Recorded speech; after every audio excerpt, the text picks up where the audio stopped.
You ever think about quitting? It's the combat of life hammering the snot out of you. Well, stand by, dig in deep, and get ready to get fired up with us. Welcome to the Team Never Quit podcast, the #1 podcast that inspires you to fight on.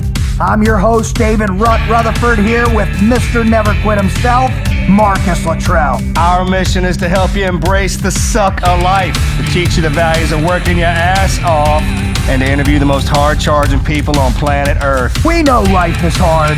It's time for you to suck it up, Buttercup, and let us teach you to persevere in every environment imaginable by sharing real-world lessons learned by those who never quit. That's right.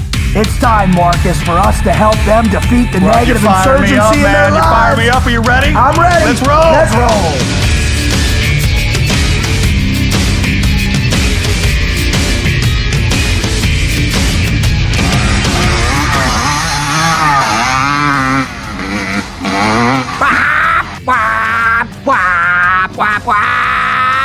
Dude, why is that noise so cool?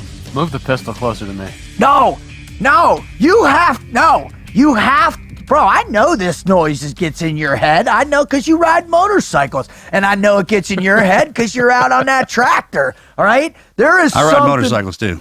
Well, I know you got like 10 of them, but... He's like, don't do that to me. I know how. Bro, dude, have you seen his mower? It's like the coolest mower I've ever seen in the world. Have you been on he's got a badass bike, too. It is. He's got like 10 badass bikes, but I'm just saying, because have you seen him, like he shifts it into gear out there? He's like, bop, bop. Can we jump hey, when that those thing? cycles fire up, man, that's something. Right? You ever been to Supercross? Yes. Man, when they're all fired up. Oh, dude. 250s and the 450s. And if you've been around long enough, you can hear the different tones in each one of those cycles. I mean, I listened to a comedian one time. He's like, Yama, that kind of stuff, man. You can hear it rolling through there. Totally. And what those guys can do on those, man, they're wizards on the. Sorry, but there's only one wizard. There is. Maybe sorcerers. Yeah, they're sorcerers on those bikes. Soothsayers. To take it from where they have, where you're just kind of riding in. Oh, bro. What is it, double or are they tripled now on motorcycles? Triples, yeah. Dude, I remember when Travis did that double up on during the X Games that time, man. Thank you for leading us into our next segment, which is Nitro Circus. Yeah, man, those guys. So I like the racing, but what I love is watching those dudes launch. And they're launching on motorcycles, they're launching on bikes, they're launching on scooters, skateboards. Mm-hmm. They're launching on UTVs, they're launching on snowmobiles. They're launching on big rigs, semi-trucks. Anything that they can jump, they will jump if it goes fast, bro. Wheels and an engine. Let's get it in the air. In the air. How cool is that? Have you been? I mean, they pack stadiums, dude. They get as big a crowds as like U2, right? It's like, hey, dude, what are you doing this weekend? I'm going to stadium. That's 21st century circus. That's what you're dealing with. That's genius. But it's so much cooler than like dudes and clowns bailing out of a V-dub, right? Entertainment has become a little more sophisticated, I suppose. Well, what's really depressing is Bar and Bailey Circus shut down because all the animal abuse people. But really, yeah. Oh yeah, last show was this year, right? Yeah. So and I just want to say for 100 plus years, Bar and Bailey provided this wonderful entertainment. My point is and what you so eloquently said, Marcus, is we've moved into a new style of entertainment. And the beauty is there are individuals out there who are willing to push themselves to the extremes, doing what they love, going fast, jumping high for our entertainment. And that, my friends, is cool. It's awesome anytime somebody can make a living just doing what they love to do. You start out doing as kids. Right, you get into something doing and learn to love it as a kid, man, and then one day you're standing there doing your kid deal and someone wants to pay you for it. Dude, I was in BMX, man, by like 5-6 years old. I loved it, dude. Yeah, I raced BMX too. Yeah. Yep. What'd you ride? a 20-inch, and I never got into the cruisers. The cruiser series kind of came. Yeah. Diamondback. Diamondback. I was my on a brother, thruster. CW racer. What's that? Yeah, thruster. Yeah, my buddies rode Mongoose and Hutch and Profiles. I still have the profile on the Mongoose down in the That's barn. awesome. You saw that, right? Yeah. Oh, yeah. And I remember them being bigger. But yeah, I remember my brother caved on the double over at Ross Downs. He come rolling back up, and his bars were bent down, and he had a chip tooth. And then the tabletop coming around that first turn swung left. I think there was a little mini hump, and then they had the tabletop. Yeah. And there was this awesome tree right off to the left for some reason, man. Me and that sucker were friends a couple of times. You get two kids coming over the table at the same time, man. One dude's going right in, yeah. Kick out, man. Like, boom. Whack! Yeah, here we go. Oh, dude, I love it. The trail is Dude, off to the races. My parents, where it all shifted for me, my parents I bought an ATC. Remember the 3-wheelers when they came out? The most dangerous vehicle ever I had one invented. too. So I got Wrecked it little immediately. 60, and we built this track in back of my house, dude, and I built a jump. I would crash that thing just about daily because you don't jump a 3-wheel vehicle, right? And my parent, every time I'd be banged up, my parents would be like, "Why are you so banged up?" And I said, I don't know. Just, building the track. And it was the most dangerous thing. And finally, when one of my buddies, Craig Gravina, almost died on it, is when my parents were just like, all right, we got to get rid of this thing. That was some of the most fun we had during the day on the weekends was building the tracks, the the track jumps. or the jump, the one big jump. You go steal the dirt from somewhere else and have to pull it Totally. over, and then all right, who's going to jump it first? And they're kind of like, remember that? Whoa. And by the end of the day, man, You're just flowing high, man. Awesome, Lot of dude. fun. We did the same thing, man. I love it. Well, our guest today is world class at this stuff. And the crew that he hangs out with, the Nitro Circus people, his family, the Godfrey clan, I'll tell you what, they have taken this to a whole new level, man. And I am so fired up that this young man is on today because he represents not only the future of these sports, motorsports, but his story is epic. Now, if you're a first-time listener to T&K Podcast, welcome aboard there, troop. We are super fired up to have you. If you may or may not know, this is my good friend, Mr. Never Quit himself, Marcus Luttrell, our solid technical genius who wants to shoot me with a pellet gun every show, the Wizard, and me, David Rutherford. We're your hosts, and our sole mission here is to get you revved up, to get you flying high on life by teaching you the never quit mindset. If you are coming back and you are a dedicated listener, man, we thank you so much because you understand the high-octane fuel that the T&Q podcast is. And if you, man, just keep us coming back because we owe you everything. We owe our success. We owe our ability to bring on these big-time guests, these people with these incredible stories to share with you, to teach you how to just launch off your tabletop of adversity. I'm just so proud to be back here. If you want to know more about what it is, who we are, what we do, please visit the website at tnqpodcast.com. Follow us on all social media platforms. Marcus, me, Team Never Quit. We're out there. We're on all of them. Twitter, Instagram, Facebook. Go check out the teamneverquit.com website. Get some merchandise. You'll dig it. And I'm telling you, man, this is some awesome stuff we got here today. So, Wizard, could you introduce Tanner to our listeners a little bit? Yeah, let's run through this real quick. Let's talk about the Godfrey clan, which you mentioned is the stunt family. Just give the idea. Great family. Give the listeners an idea of this world that they're in. Mom and Papa Godfrey just want to say, hey, you're awesome people. Yeah, well, the patriarch of this of them is, I guess, Greg Godfrey, and his initial, or being a co-founder in Nitro Circus, which is, they call themselves an action sports collective. It was started with him and Travis Pastrana. The GOAT. Tanner's a part of this family. He grew up racing dirt bikes, becomes an amateur champion in Utah, 2007. Soon after that, though, he's involved in this serious accident, which is really the core of his never quit story here. So while racing in Mesquite, Utah, he wrecked, flipped over the handlebars doing 50 miles an hour. He broke 8 ribs, shattered his T6, and dislocated the T7, and was diagnosed as a paraplegic. Quite interestingly, his father, the day prior, had crashed in the exact same spot on this track and broke his T7, 6, 7, and 8 as well, which is such a tragic coincidence. Soon after this, he's chomping at the bit to get back on bikes. 2012, I mean, he's relearned to walk using a walker. He's still doing that, but you can see his progress since then. Gets involved in 2013 in UTVs. Sets a world record. First time he sets a world record. Explain what that is. 2013. UTV. These are the side by side. These overgrown 4-wheelers for people who are not familiar. Nice badass Sit cage, down, yeah, with the steering wheel like you have in a car.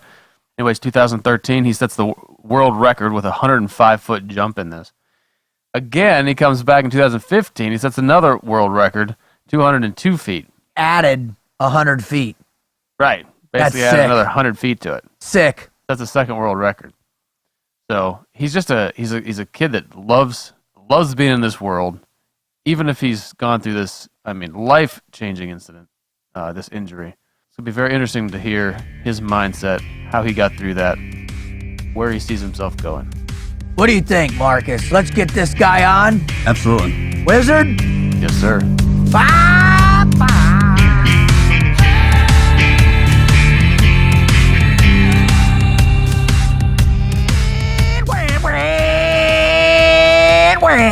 Marcus, when I have my pedal to the floor in a DPV and I'm going 75 miles an hour at night with night vision out in the desert of Kuwait, man, you know the only thing I'm thinking about?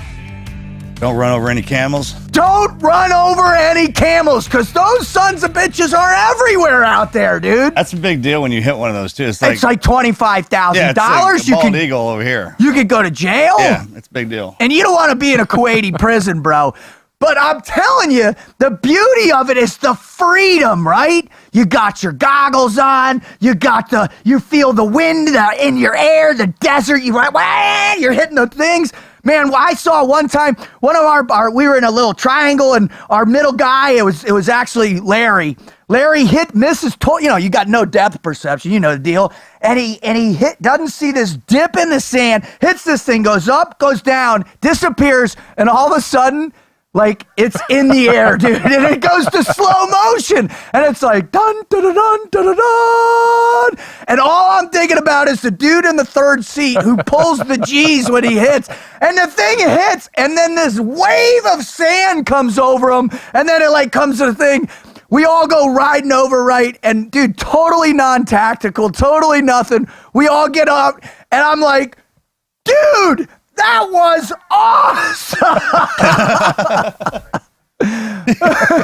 So, what I gotta say is our guest today does this every frickin' day, bro. Yeah.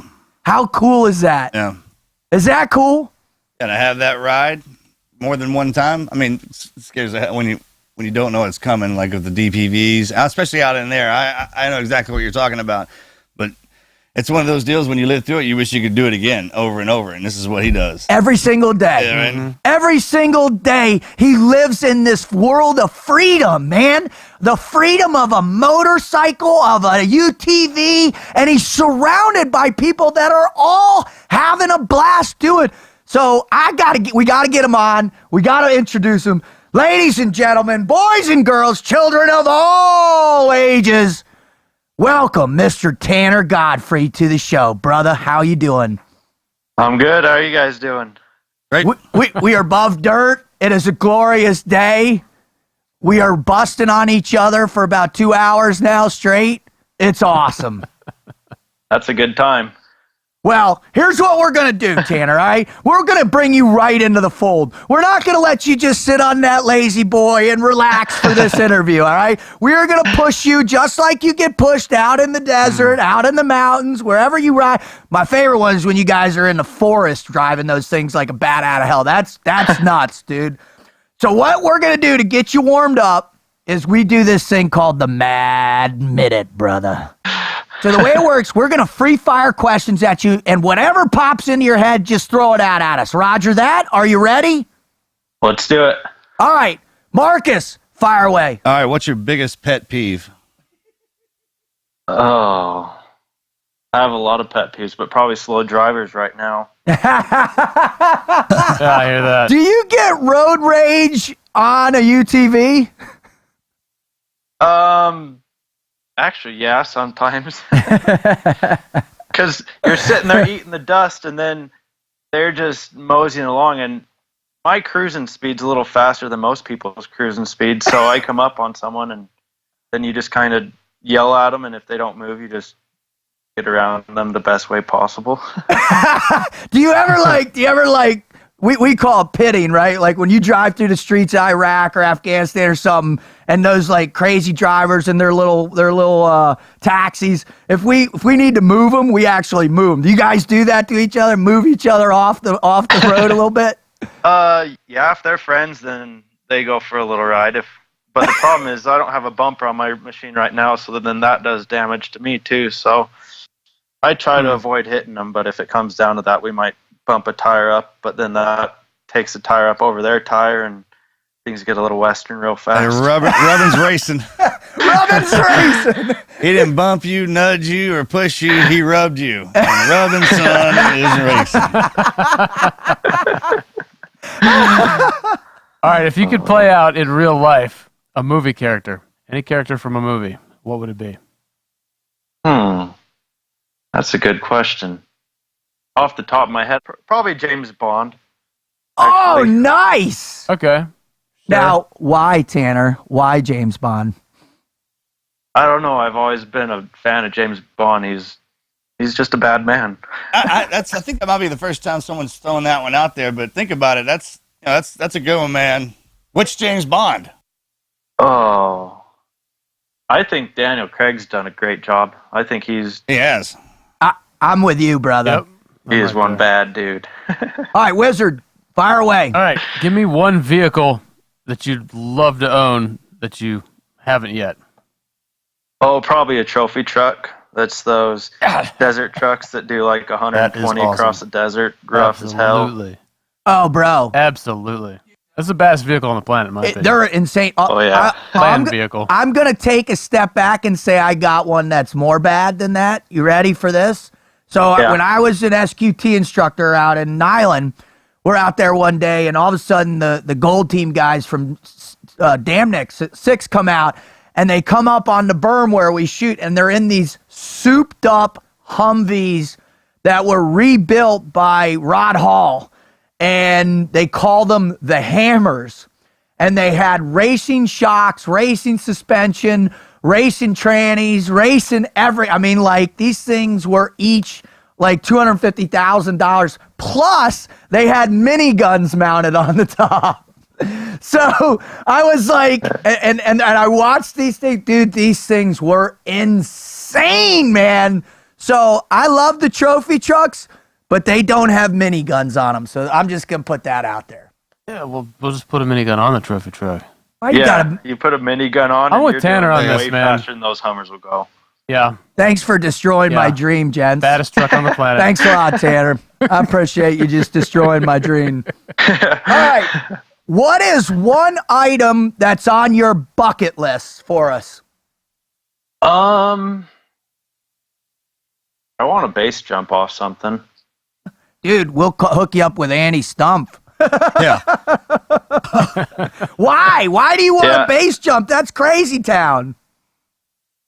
Just because I went skydiving the year for my year anniversary of breaking my back, and like skydiving was fun, but it wasn't. I don't know. It wasn't a rush really, just because you're so high up, everything's just so small, and you have so much time to fall. And I feel like base jumping would be a lot more adrenaline, and you just because you have a quick amount of time to open the shooter, you die. Yeah, your reference point is so much closer. Like the reality of your own death just feels so much closer. I'm with you. Because it is. Because it is. That's because it is. All right, Marcus, fire away, bud. Fire away. Favorite superhero? Probably Superman. Thank you very much. Finally, we've had so many kind of questionable answers lately. Finally, somebody talks about the only real superhero there is. Well, just because he can fly, and I walk so slow that flying would make everything a lot easier. It would, right? That is a unique reference. He's got point some other there. powers that would make things easier, but that's one of them. That's one thing. I like the whole laser thing that he does, where he just melts stuff. You know? And- Yeah. He'd melt Spider-Man's little sissy webs, you know? Oh my God! Oh no! Damn! That just happened. That just came out, Marcus. I don't know. I heard it. Marcus he's giving that Hulk he's getting angry. He just turned green. He's starting to shake. He's starting There to it shake. comes. There it is. What? Oh my God! Oh, One of those right here. Like, that's funny. oh my All God! right, for All anybody right. who can't see that was a giant Hulk fist. I didn't know where the hell did you pull that out of? Dude, it's on him. It's a part of him. You know, if I wear all this stuff all the time, it's kind of weird, but I got kids, so I get away with most of it. Dude, you had all that stuff before they I came did have it along. all before. Since I knew I was going to have kids, man, it was cool. All right, Wizard, I had to see fire if it was away. safe for the little ones. All right, man. Let's see. Something a little more serious. If you could go back in history and spend a week with any one person, who would it be? Anyone in history? Probably George Washington, because I just listened to the 1776 book, and it was just amazing with what Pretty they good, went yeah. through. And that dude can write, can he, right, man? Yeah. All right. Last question. What was the first vehicle you ever drove? A four-wheeler was the first one, and then I started driving at like 10 years old. My grandpa let us drive his truck. Like a Nice. full semi? No, not a semi, just a pickup truck, but like we were driving it down the roads and stuff. We actually drove it to work. He would just sit there in the passenger seat, and he had a lot of faith and trust in us. Dude, I thought I was cool, like stealing my mom's station wagon and driving around Boca at 13. He's driving at 10 years old, right? With an adult in the car. Sanctioned. It was a sanctioned illegal event. My granddads are great No. about that. Mine always had a beer in his hand. That's the reason we were normally driving. This is a long time ago. Here, boy, take the wheel. You know, when you get out in the back in the country. All right. Yeah, that happens around here. Here, boy, hold my beer where I turn the car. I love it. All right. That is the Mad Minute, Tanner. We thank you so much for your answers. We really appreciate it. All right, but let's get serious for a minute here. The reason why our guests come to this show are our listeners, man, and these are some wonderful human beings from around the world who have created this great little community of people that firmly believe in the supporting one another and their hardships in life and their struggles. But they come back over and over because we have amazing guests such as yourself that come on and they share these incredible experiences that they've gone through that have taught them how to overcome adversity, how to fight through the combat of life. So Tanner, if you could, please, my brother, would you please share with our listeners your greatest never quit story or stories? Yeah, I've got a couple of them, I guess. I'm currently on one right now, I guess. I broke my back in 2007, and I'll just give like a little lead up to it. My whole life has been around sports, and so I'm a very competitive person, and I played football, baseball, basketball, wrestling. I mean, you name it, I did it. BMX racing, motocross, did all that stuff, and so I was in really good shape, and that all led me to playing football and wrestling in high school, which gave me a thick neck, thank goodness. And on Thanksgiving of 2007, we were racing down in Mesquite, Nevada, and, well, on Thanksgiving, my dad crashed on this hill, and he press fractured his T6, 7, and 8 vertebrae, and so he went to the hospital and had to get a turtle shell brace so he couldn't move and whatnot. And 24 hours later, same spot on the track, I went over the bars and landed on my head, and it exploded my T6. They call it a burst fracture vertebrae, and then dislocated it from T7, and with that, I laid there on the hill, and it felt like somebody just hit me in the chest with the truck. I tried to roll over to my back, and it just hurt so bad that I laid there until they finally got me on a backboard. And as soon as they put me on that backboard and got me up to the ambulance, my left leg went numb, and I told them, I was like, my legs, I can't move my leg, and they were just like, oh, you're fine. And I was like, it's not fine, but whatever. Get to the hospital, and they throw me on another backboard, and the doctor's, he's cutting my motorcycle pants off. I'm like, what are you doing? These are nice pants. And I got my ass chewed out by him. He's like, he didn't like that answer, so they cut him off and put me onto another backboard. And as I was in the X-ray machine, my left leg came back, and I could start to move it. And then they put me on one final backboard and threw me in a plane to fly up to the University of Utah Hospital in Salt Lake City. And by that time, everything was numb from like the chest down. I couldn't move or feel anything. And I get up here, get in the emergency room, and then they just take me into the operating room, and ended up putting 2 8-inch rods down my spine and 10 screws, and woke up the next morning and was dead from the nipples down pretty much. Oh, man. Wow. Yeah. So that was kind of a wake-up call, but it wasn't that it was real. Like everybody, I had a bunch of visitors come in, like because I had just graduated high school, so I was still around the neighborhood and whatnot. And so I had a ton of people come in throughout the days that I was in the ICU, and everybody would come in and they'd be like, we came in to pick you up and try to keep your spirits up, but you picked our spirits up. And that's awesome. And just because it really hadn't set in yet, I guess. Right. And so the first day that it really set in is when I moved down to the rehab floor, which was 2 weeks after, and ordered my wheelchair, and that was the first time I'd really cried from it, just because it kind of hit me like, holy hell, this is really happening. Yeah, I'm in this thing.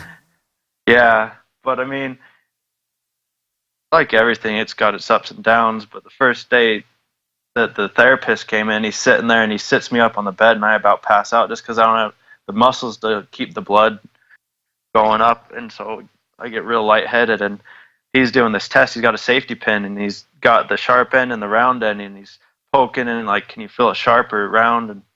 And so he pokes my leg, and I just let out a scream like, ah! And he kind of jumps back, and I'm like, I'm just kidding. I can't feel that.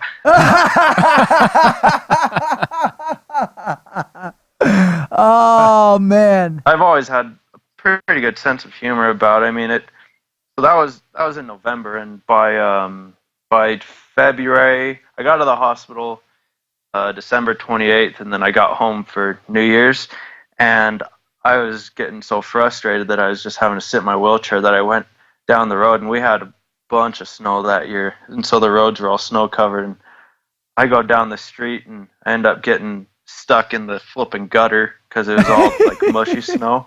Right. And so a car's driving by, and I'm so embarrassed I act like I'm fixing my wheelchair or something as he drives by. And then I just kick it into 2-wheel drive real good and get out of it, luckily. But I haven't let this injury stop me at all. I mean, I've had fun. I got so mad at my feet that I went and stuck them in the snow and said, if you guys aren't going to work, you're going to freeze.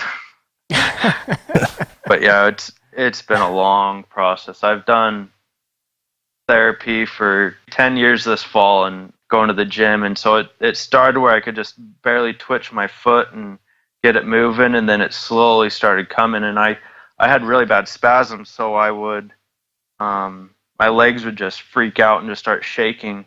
But the medicine that they had me on was to kill the spasms, and I was like, I don't want to do that because I feel that the spasms are keeping my legs strong, so that when I do start moving and getting and walking and stuff, I'll still have the muscle. And so I took myself off the medicine and slowly learned to use the spasms to walk. And about 6 months later, I got to where I could stand up. And 6 months after the injury, you're standing up? Yeah, I mean, I was doing a lot of it with my arms, but my legs were slowly starting to grasp the concept of working.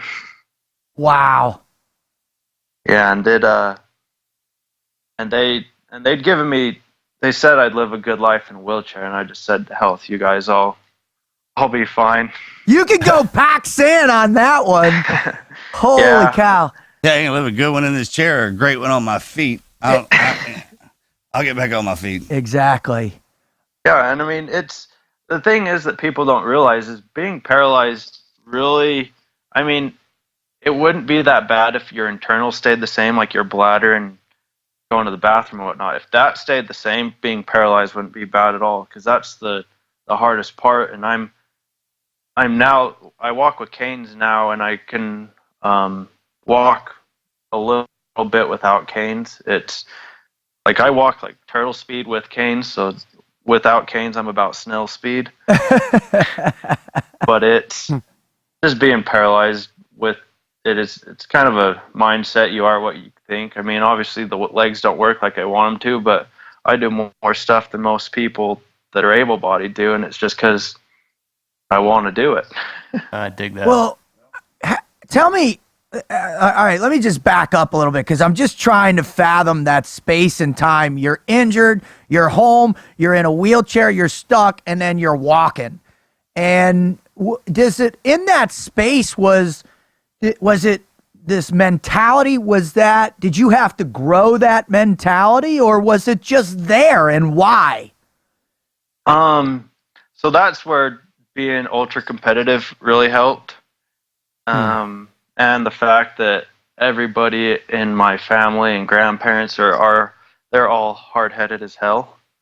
And so I got overloaded with the stubborn gene, and I wasn't going to just sit there and waste away. I mean, I had a lot of drive, and I've always, when things got hard, that's when I really excelled a lot more than most, is because you kind of find out more about yourself in those times than you do any other times. Just like when you guys go through your training with the SEAL stuff, I mean, and you learn more about yourself when you get the shit kicked out of you than you do when you don't. That's 100. Ain't that true? You talk about that all the time, don't you? Oh yeah, that's how. I mean, sometimes you're gonna have to walk and you find more about yourself in the dark place, right? Always. Yeah, son, because it's not your normal world. It's not your normal state, and that there's parts of you that come out on the dark side that just show you how far you can take something. Well, I love it. So now you're 6 months into it. You're going. When did it start going to you like, all right, I'm going to get back on a bike. I'm going to get back in a UTV. I'm going to keep going fast. Everybody else, you can go back in. I'm going to keep going fast. When did that go off in your head? Oh, well, actually, I got back on a motorcycle, I think it was February. What? So it was what, 2 months after. My mom was gone to the grocery store, and my buddy was here, and my dad, and I just really wanted to get on a bike, so they put me on his bike, and I rode down the roads. And I mean, it's winter, so there's snow on the side, so I kind of limited to how I can turn around and whatnot. And they threw it into second gear, and I just kind of cruised down the roads. My little brothers were next to me. If I fell over, it's not like they could do anything because they're real young. And so I go down, and my foot just kind of goes straight from the vibration. My leg spazzes and goes straight. So it's about dragging on the ground. So I'm trying to keep it from hitting and kind of doing a little wheelie. And just had a shit-eating grin from ear to ear. I was so happy. Oh, that's awesome, man. Very cool. And so that was the spark, and everybody's like, all right, this is the source of your happiness in life. And, you know, when you feel that, you know, how do you take that spark in that moment to then go on to do what you've done? And if you can, just the growth and leading to the world record and all that stuff. Could you just take us through that a little bit? Yeah. So, like, before I broke my back, like, all I thought about was racing motorcycles and riding motorcycles. Like, football and wrestling made me stronger to go ride motorcycles. And, like, I really loved wrestling. I took third in state my senior year at 189. Wow. And so, like, that, everything just was to get in shape for racing motorcycles. And so, once I broke my back, there wasn't a question that I wouldn't get back on a bike.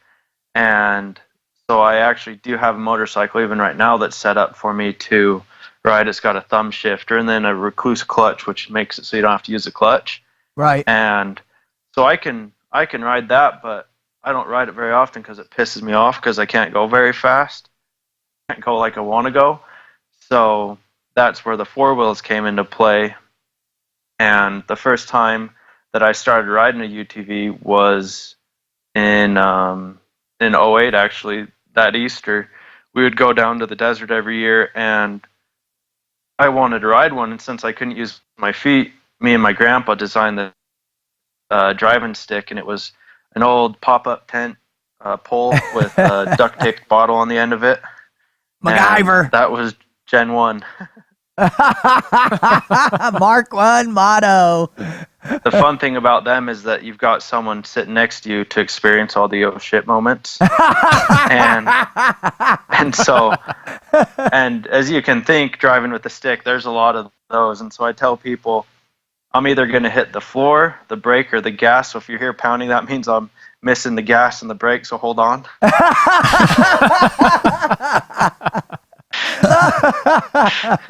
I love it, dude. And so that there's been a lot of sketchy moments, and surprisingly, I had not tipped a Razor or side-by-side over until last year. Was Are my you first kidding? time. You went 5-6 years without flipping one of those things? Hell, it was almost 9 years, well, 8.5, and wow. And then once I did do it once, though, we were up on the mountain at the ski resort, and we had these Polaris Razor turbos. Uh-huh. And so we're going down the ski slopes with them. And so in the morning, the snow's really hard and frozen. Nice. And come afternoon, it gets soft just from the sun because it's springtime. And I didn't take that into consideration. I ended up tipping it twice with this guy in it. And I was just like, what is wrong with me? And then a week later, I go and tip it at down in the desert. And then I ended up rolling one at about 65 miles an hour. We went off this trail, and I just had the headlights, so I was running a little fast for him. I was doing 75, and the dirt was perfect, so I couldn't not go slow or fast, you know? Right. And needless to say, we ended up missing a turn and dropping into a ditch, and we front flipped. I got it slowed down to 65, and we front flipped and then somehow hit and barrel rolled. And then landed on my side, but it was really tall sagebrush and soft dirt, so it didn't really hurt that bad. I love his frame of reference for hurt, right? Did I break my back again? Nope. Yeah. Checked. I'm good. All right. Yeah, no, I won't break that. I got the rod, so we're good. You know what that's like. I broke mine. I know. Yeah. Hit a tree. That's awesome. Hey, so I'm curious whether you feel like now you are, I don't know, more aware of being careful or not being careful. If you take more care now after the accident, being aware of going through and what can happen and then recovering from that. Great question. Or yeah, before, when I guess maybe you were ignorant of what exactly it would be like if something bad happened. Yeah, I'm definitely more careful. That's why I don't really ride the motorcycle as much as I'd like to, is just because I know that I won't bounce like I used to. And and so I definitely am aware of things. And like, I don't really take that many risks. Like, I'm pretty calculated with what I do. Like, if I know it's pretty gnarly and I could get hurt, then I kind of weigh everything. But on my motorcycle, I crashed so many times that I should have been hurt really bad. I mean, I crashed doing 95 one time, just flat out down this desert trail in a race, and I just slowly started tipping over. I was on this cow trail, and you know how they're kind of worn into the ground, so you got the sandy banks. Yep. And I hit those and just slowly started sliding out, and I was like, well, this isn't going to feel good. And I hit, and I just rolled, and my bike flipped, and but I mean, all the things that I should have been hurt, I never got hurt, and it's just the little things that I always got hurt on. So I kind of figured that the faster you're going, the better you're going to bounce. Yep. You skip, right? Skip, yeah. I really don't know if that makes sense, but okay. All right. I want to just stop for a second for our listeners' sake. And can you explain really what the Godfrey clan is, how it got its start, and why you guys do what you do, to just give our listeners, if they're just tuning in, a frame of reference of why you guys do what you do and how it all, got ignited.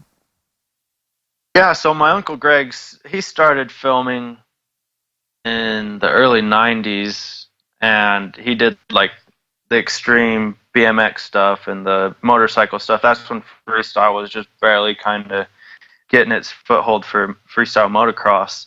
And so they started doing that, and it just kept escalating and escalating. And then he got in contact with Travis Pastrana, who, if you don't know him, he's like the Michael Jordan of the extreme sports. Like, Travis, the guy is you are the GOAT, brother.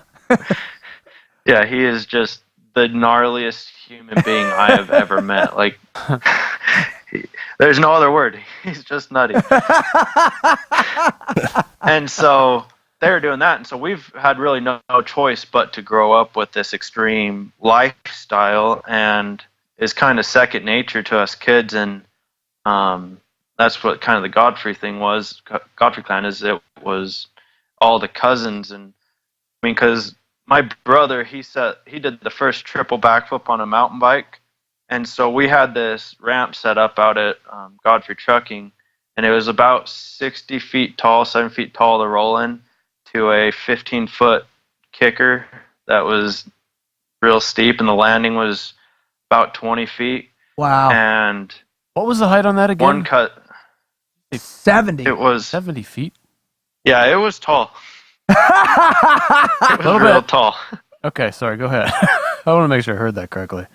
But I mean, my brother landed a triple backflip on the mountain bike, and then my cousin, he landed pretty hard and crashed trying to do it. And once he did that, once my brother landed it, my cousin's like, oh, I want to land it too now. And so he goes and lands 5 minutes later. So within about 5 minutes, 2 of our family members had landed the triple backflip on the mountain bike, which hadn't been done before. And then That's pretty awesome.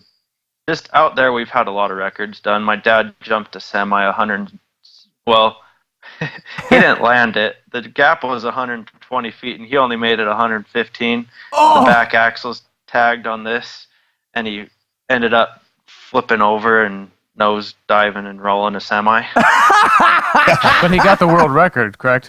Well, he didn't get it because he didn't land it, but it looked so much cooler, him crashing. All right, so this is in your family. It's in your blood. It's a part of you guys.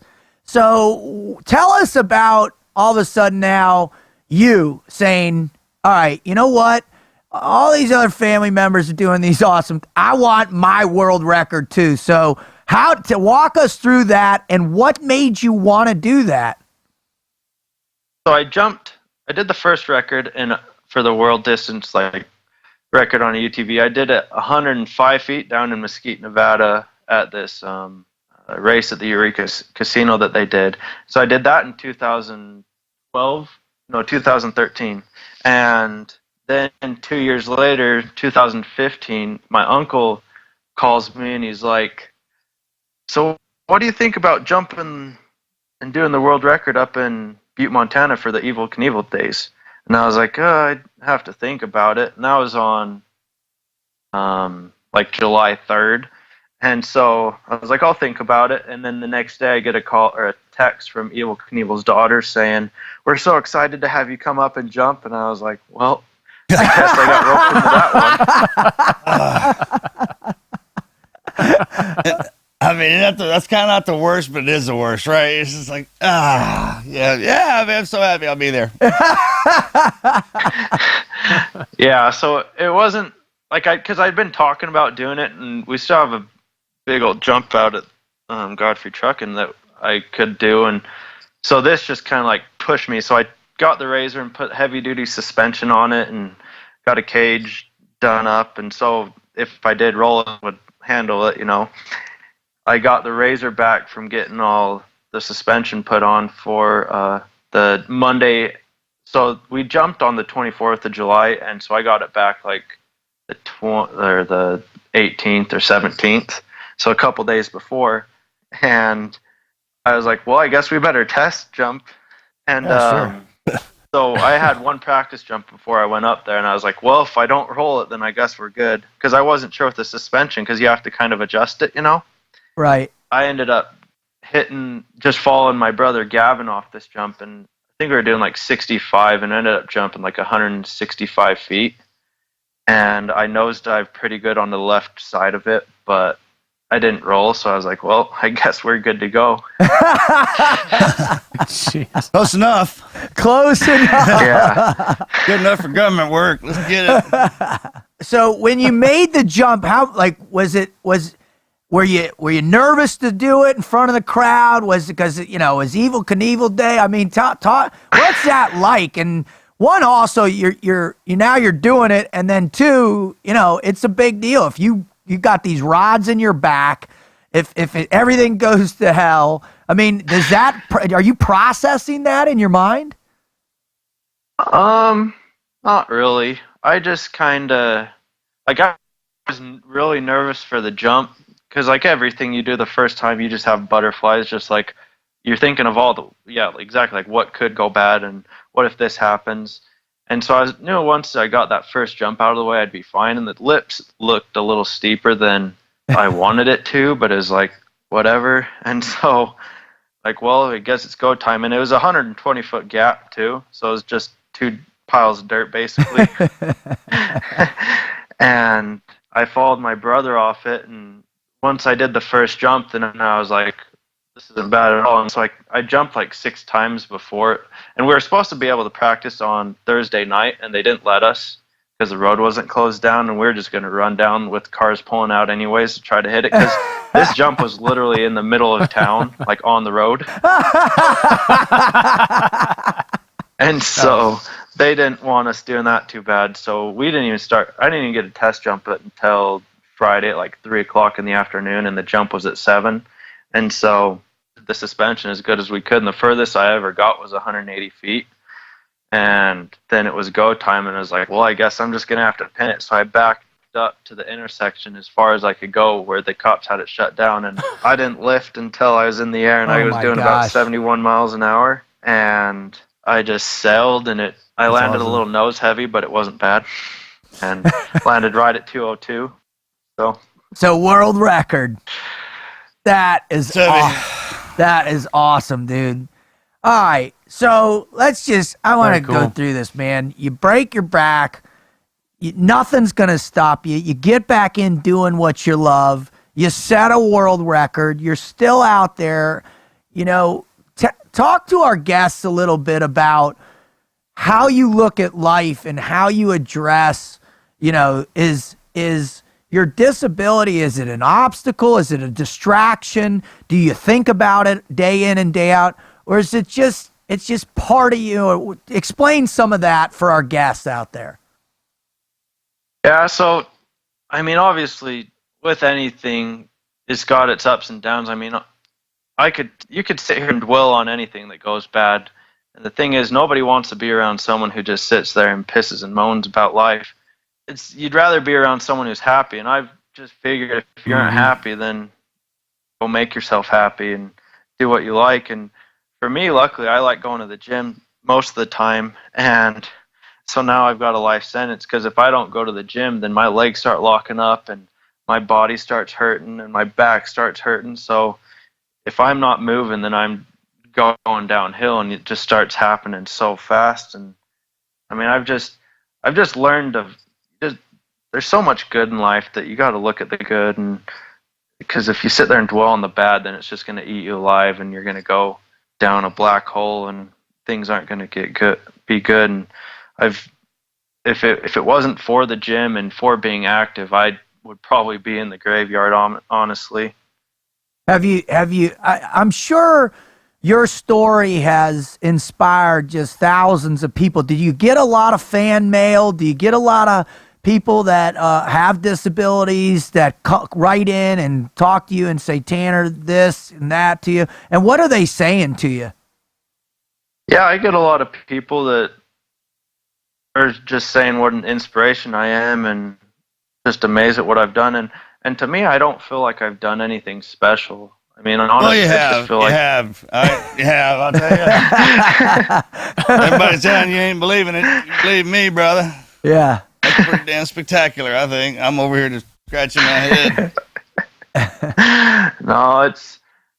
Because that's the thing I don't get. I didn't mean to cut you off, but... Oh, you're good. The part about you getting injured is one thing, but for anybody who doesn't watch Nitro Circus, doesn't know anything about what's going on here, I mean, you're talking about the one where you really got hurt, not where you really got hurt. I mean, you dozer a couple of those trial runs, those jack you up even worse, man. I mean, you're literally busted up the entire time till you make the jump. It's not like as if you screwed up during practice that everything's everything. I mean, the practice is same with us. We push ourselves in practice, guys get hurt, and then you go out and go do it for the real thing. There's a pretty good chance we might die. Yep. I mean, you're actually going into the unknown in the competition, right? Absolutely. There's something, there's something unique about that drives you, and that creates that appetite, or that it's like a drug, right? You can't. Oh, you yeah. know that once you hit it, that high is going to be 10 times better than anything leading up to it. The first backflip, the second one, it's just like with anything. You get used to it, and you're like, oh, really no big deal. Let's push it even harder. And then you keep going and going and going. And then when it's that elation at the end of it, all that hard work, broken bones for that. You set the bar. Changing the bar, raising it is painful. Amen, it is. Well, you're making a really interesting point, and this makes me think, because I get this question all the time from people who don't know a lot about what SEALs do or anything like that. They go, what are you guys, just a bunch of adrenaline junkies? And I'm sure you've heard that 1,000,001 times. Can you talk to that a little bit, Tanner, and explain kind of why it is you love doing it, and just break that down a little bit so our listeners can understand it? Yeah, adrenaline is a crazy thing. And especially, like, I feel that my need for speed, my need for adrenaline has gone up even more now because I just walk so slow that I just want to go fast. Like, I sound like Ricky Bobby. I just want to go fast. But you do sound like Ricky Bobby on that. I'm not going to lie to you. But no, I mean, it's once you get that rush of adrenaline, there's nothing like it. And I've never drank or done any drugs or anything like that. And it's like I've got friends that are alcoholics and I don't. It's never appealed to me. Like, my drug of choice is just adrenaline. Like, I'd rather get the shit scared out of me and do something to overcome it and just be like shaken from like, oh my gosh, that was awesome. And so adrenaline is just, I don't know. It's fuel for life. Yeah, once you get it, I mean, there's a never-ending quest to get the next rush, and that's what I feel like kind of happens. I mean, obviously you guys know it with the SEALs. Like, obviously you go into places and you can train and train and train, but you never know the real thing until it happens, and then come out of there unscathed. It's just like, oh man, like you want more. Amen, you do. Mm-hmm. I love. Well, Tanner, before we wrap up, we always like to ask our guests if just what are the things that you tap into every day. So you wake up, you you look at yourself in your mirror and you say something, or what are the motivating things that keep you in the never quit mindset that you tap into day in and day out? Is it your faith? Is it your family? Is it your team? Or is it this adrenaline that you're seeking? What is it that gets you up and gets you going to go for that next high in life, brother? Honestly, the thing that really kind of keeps me going is knowing that people are looking to me for inspiration and motivation. And Amen. I hate letting people down. And so it's on those days where I'm like, I really don't want to do this. I just kind of think of all the people that I'd let down if I don't do this or whatever. And so that's kind of the big one. And then just because I want to do it, I just am stupid enough to keep going at it.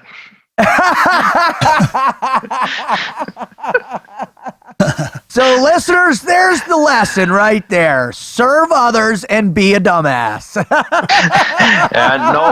And I mean, honestly, everything, life's crazy. Things happen. And what I've kind of looked is you just have to smile. You just have to enjoy life. You never know what people are going through and what's wrong. And so as long as you're smiling and you just put one foot in front of the other and keep on going and you just work your ass off and help your others, help your fellow man. I mean, there's not much more to life than that.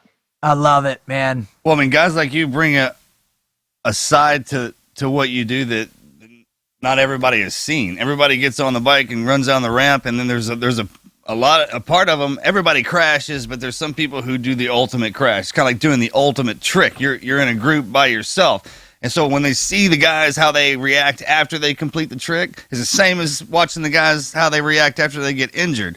So when the guys, there's a chance I'm going to get hurt, but I've seen it happen to you and I see how you've reacted. You still got that positive attitude. That in itself fires that flame up bigger than anything, right? It's both sides, the good and the bad. And you're the guy who's walked on, you hit the good ones and the bad ones and you're still pushing. That's the complete package. So yeah, what you're doing, man, it's hard to kind of wrap your head around the fact that, well, now people are kind of looking to me for this as an inspiration, when in the beginning, man, you were inspired, right, for the ride. And that's a big step, man. A lot of people can't swallow that or carry that burden, and you do it famously. Yeah, he does. I think, it's my opinion. Listen, Tanner, man, we're just, man, you certainly did not let us down. You did not let our followers, our listeners down. Man, it's so awesome to have you on the show. Could you tell our listeners where they can follow you and the Godfrey clan, where they can see more of you, how they can get in touch with you if they do? Yeah, my Instagram's tgodfrey155, and that's really what I'm on. Facebook's just Tanner Godfrey, and then like the Godfrey clan is Godfrey USA. And yeah, those are the best ways to get in touch with me. But yeah, well, brother, we thank you so much for coming on, dude. Absolutely. It's just it's your story's remarkable. You're a true inspiration, I know, to me, dude. I'm so fired up that you wanted to be with us, and it just means the world, brother. And just you're awesome, dude. Thank you. Yeah, thanks, man. Oh, thank you, and thank you guys for what you guys have done for the country. I mean, you guys are the ones that have kind of given us this freedom to keep on pushing. So thanks for letting me come on and be a part of it. Roger that, brother. You're welcome. You're welcome. You're welcome, man. I want to go jump your mower, dude. Into the pond. Video it and send it to you. See if I can twist one of these rods back up. Oh, no, that's gross, dude. I can't fix that. Tanner, God bless you and your family, brother. Take care, man. You too. See ya.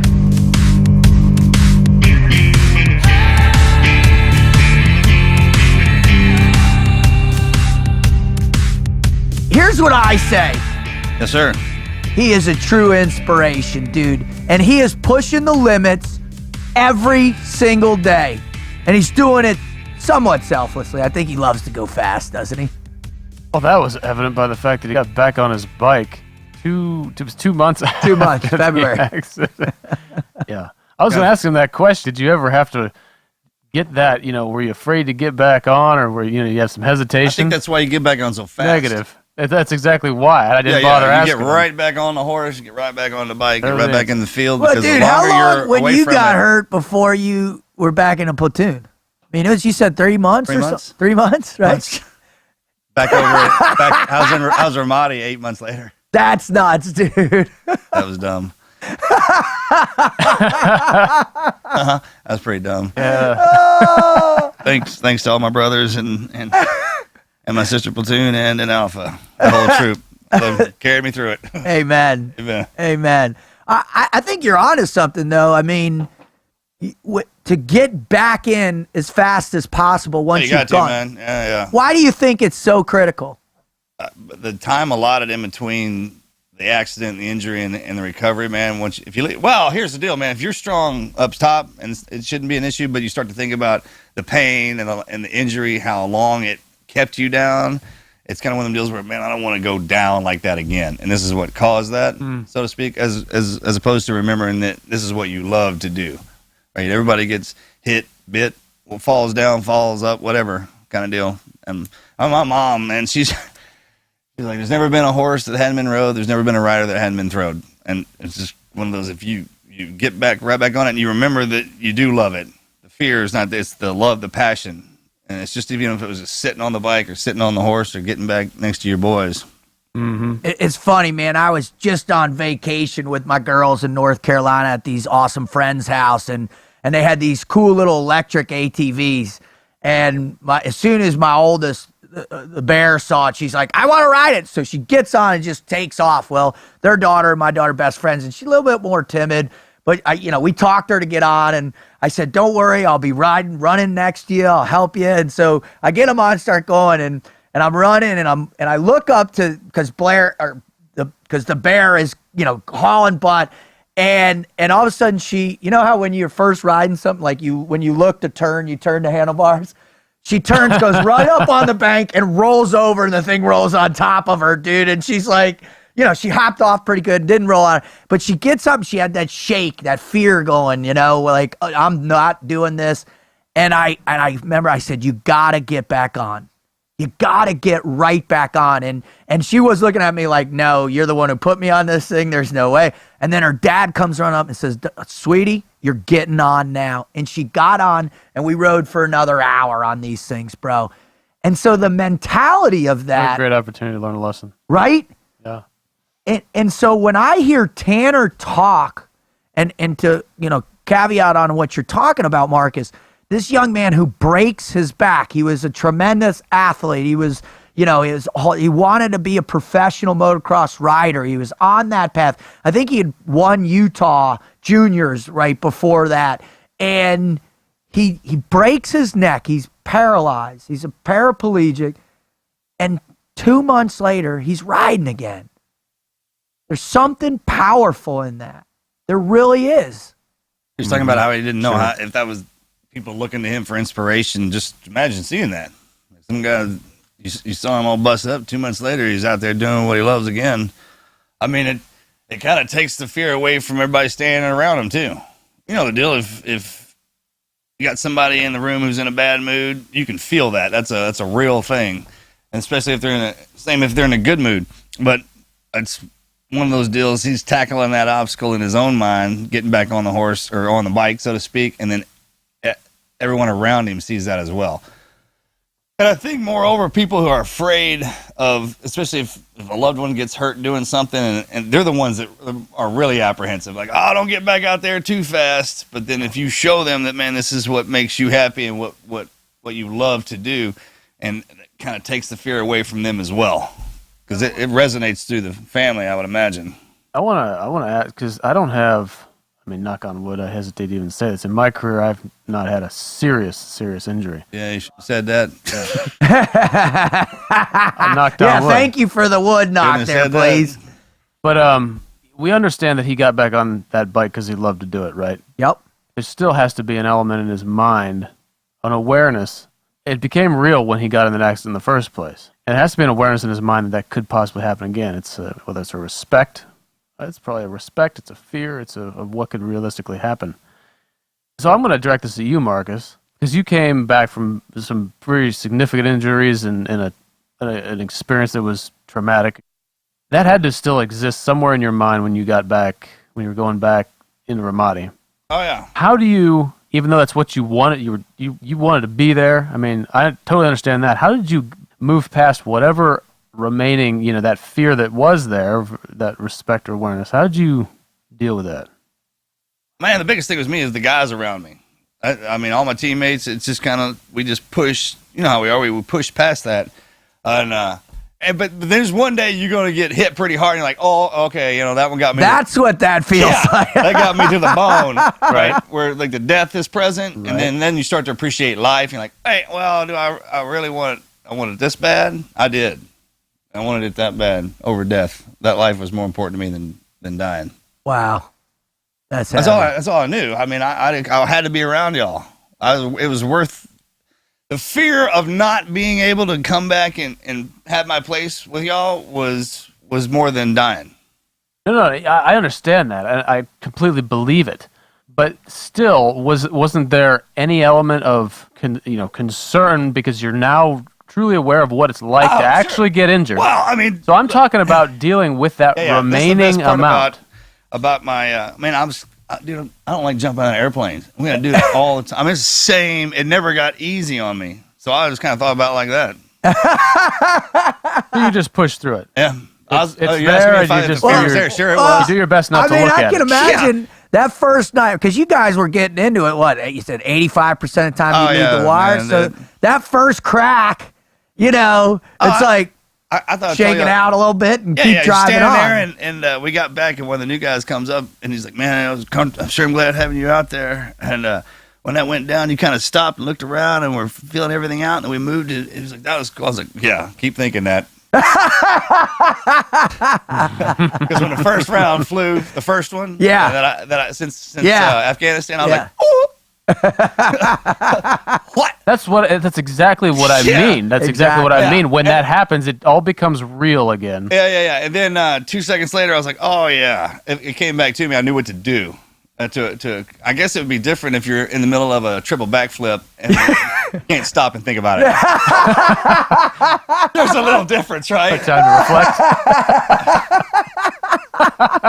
I don't even think about this. This is stupid. I'm in the middle of a backflip. Awesome, at least I would have my boys that come up if they needed to, if I was slapped in the back of the head or whatever. But I mean, the best part about my getting back on the horse was when the rounds first start. You know how we kind of look, listen, get down, and figure out what's going on before we just don't automatically go into it. That's all the time I needed for whatever reason.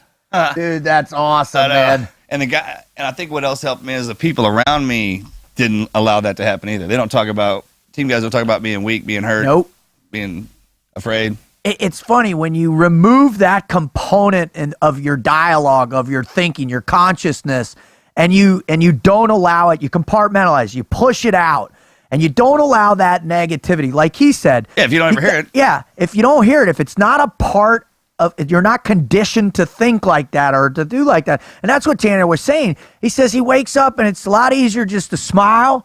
And just to think about the positive aspects of life, and that allows him to just push forward and keep doing what he's doing.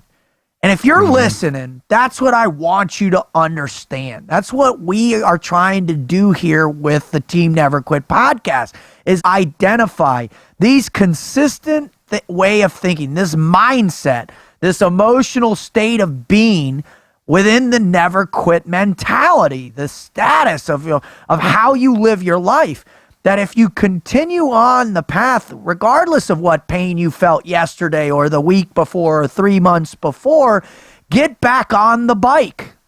Get back on the bike. Overcome that, embrace that fear, utilize it as the fear of not doing and being a part of what you love or part of something bigger than yourself.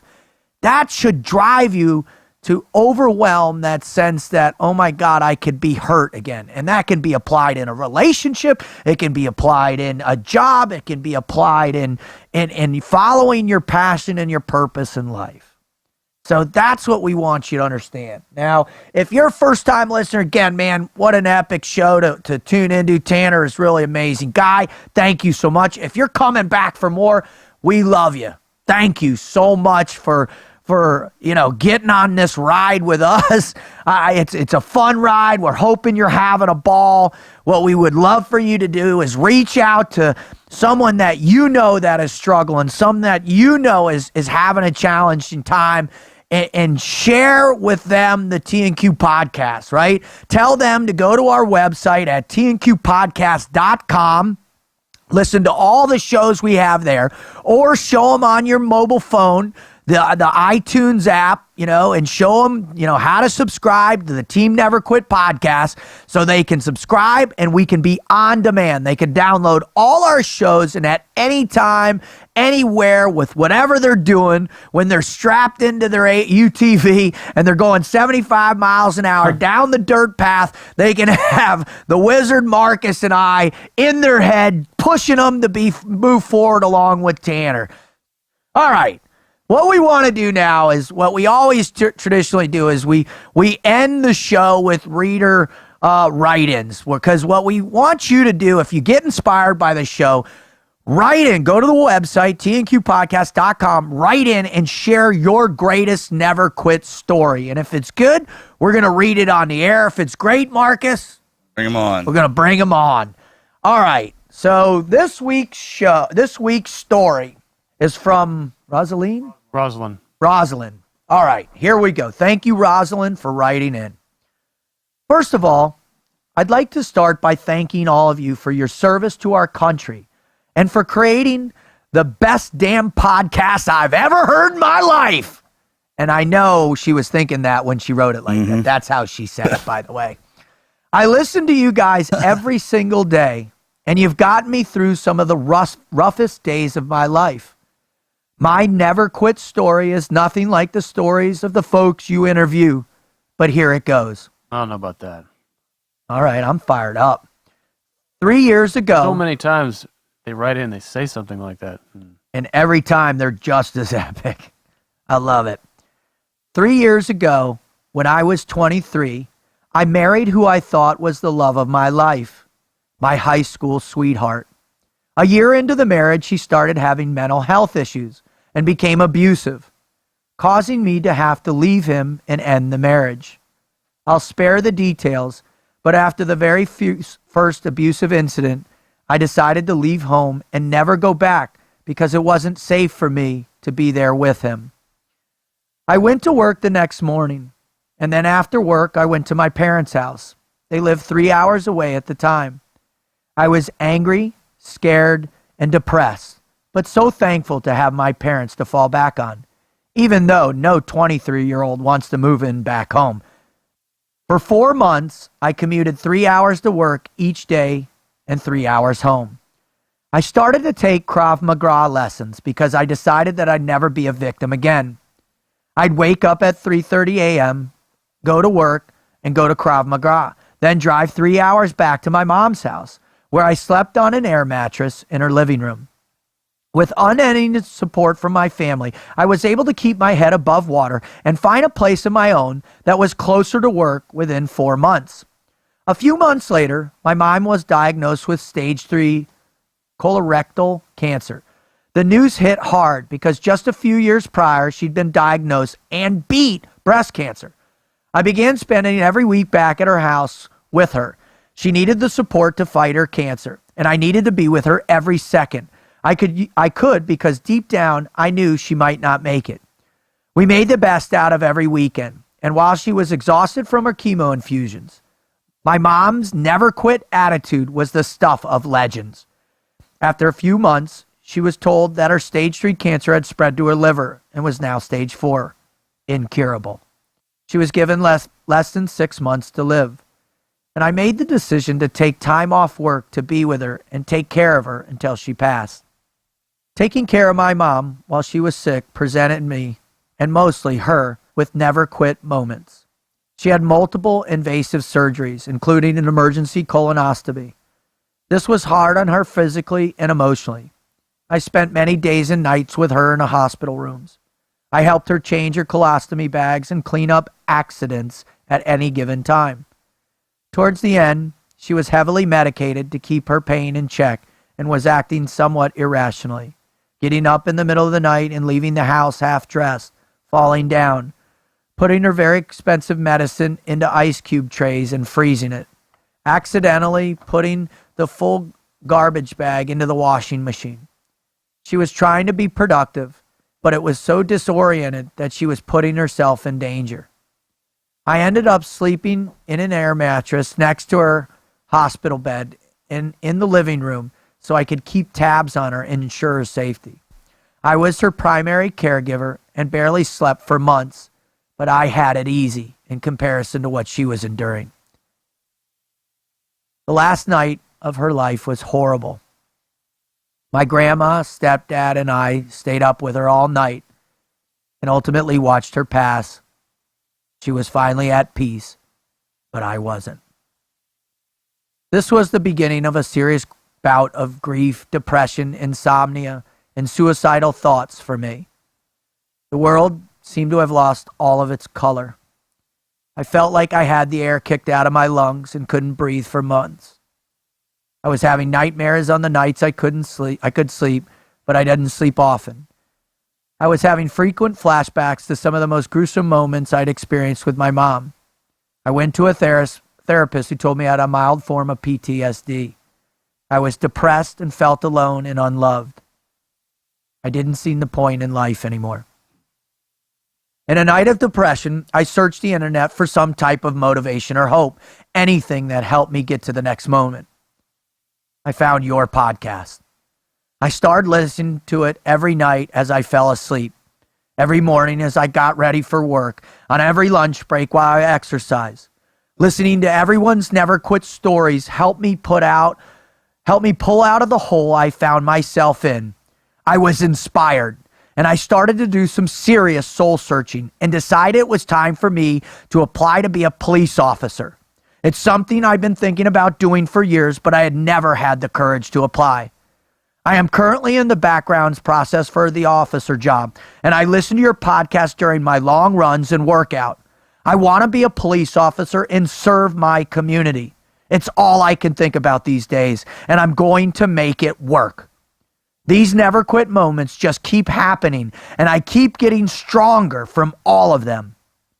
I am grateful for the struggles. I don't expect this story to go anywhere, but I thought it'd be nice for you guys to know the huge impact y'all are having on my life. You guys saved me when I needed saving. You kept me going every day, and you keep me pushing myself harder and harder.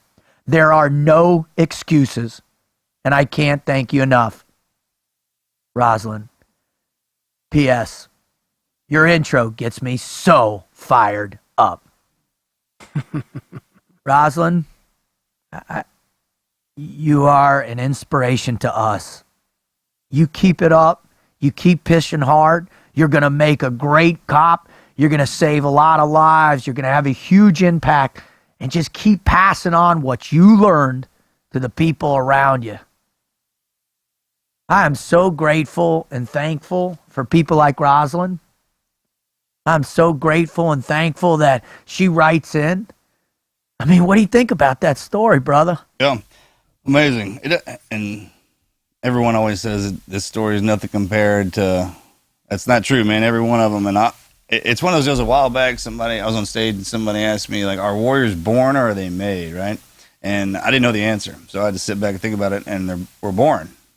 It's kind of everybody attributes the warrior mentality to what we do, right? But you just take that away from it, and everybody has their battle. I mean, life is a battle. You're automatically in it. Don't worry, it's going to show up to you. And the everyday parts of it, man, that's training. And when you have your loved ones, especially, that's the hardest part because they're the ones training you to get through life. So when we lose one of those, it's like losing somebody in battle. It's tough, right? Yep. But always remember that when they were in your life and they were giving you everything they had so that you could keep going when they were gone. I think watching your family members go out in a bad way like that is tough. Yeah, it's tough. I mean, it just kind of eats at you a little bit. But just think about how would they want it, right? Yeah. I think we forget about that. So it's important to remember that you are going to have your battles in life. And when they show up, man, you get hit sometimes, you go down. It's all right to feel all that comes with it, those emotions. You and then have you just to. kind of chew those up, and then just keep telling yourself, eventually we're going to push past this. And if you're one of those people who every day life is a battle, or you have a never quit, because that's what Tanner was saying. He's like, I'm kind of one of them never quit stories right now. That's it, right? Yeah. I mean, they just show up periodically just to test you, just to test your resolve. And if you're one of those people who are always having a never quit moment, it's funny because we were watching Guardians of the Galaxy, right? You got Drax the Destroyer. You know, my whole thing is I make up everything from movies, right? When he gets drugged behind that spaceship through the trees and he's on the ground, I mean, just kind of sitting, he's like, yes, that was awesome. Yes. I mean, yes. Like anytime you get hit, I mean, it just, even if no one's around, or even if people look around with that look like, oh my God, let's see what just happened to that guy. Look up at him and stare him and go, yes, That was awesome. Did you just see what just happened to me? I can love take anything. I love right? it. I mean, that's kind of his mentality. It's like, if that is your life, right? That's so true. And we were know what I mean? we were sitting there watching that together, and after he did that, we both started laughing. We looked at each other and said, "We need to try to remember to do that next time we get our ass handed to us." Yes. Right? Doing something. Absolutely, Just dude. try to remember doing that, and then just see what happens. I mean, total over the top enthusiasm for something that Awesome. miserable. kicked your ass. Yes. I love it. Well, listen, I just want to wrap up by saying thank you to Tanner. Thank you to Rosalind. Thank you to God. Thank you to Christ. Thank you to my girls. Thank you to my family, my friends. Thank you for all the people who keep me in the fight every day. Thank you, Wizard. Thank you, Marcus. Man, without you two, man, we could not do this. We couldn't have the impact we're having. And man, it's just, I feel so blessed and I'm so grateful. So thank you. Oh yeah, it's amazing to me that we keep getting to do this. Oh, thank y'all for that. Tanner, keep pushing forward because we're watching. And Roz, let us know when you get that badge. Amen. Thank y'all for everything. I'm out. Out.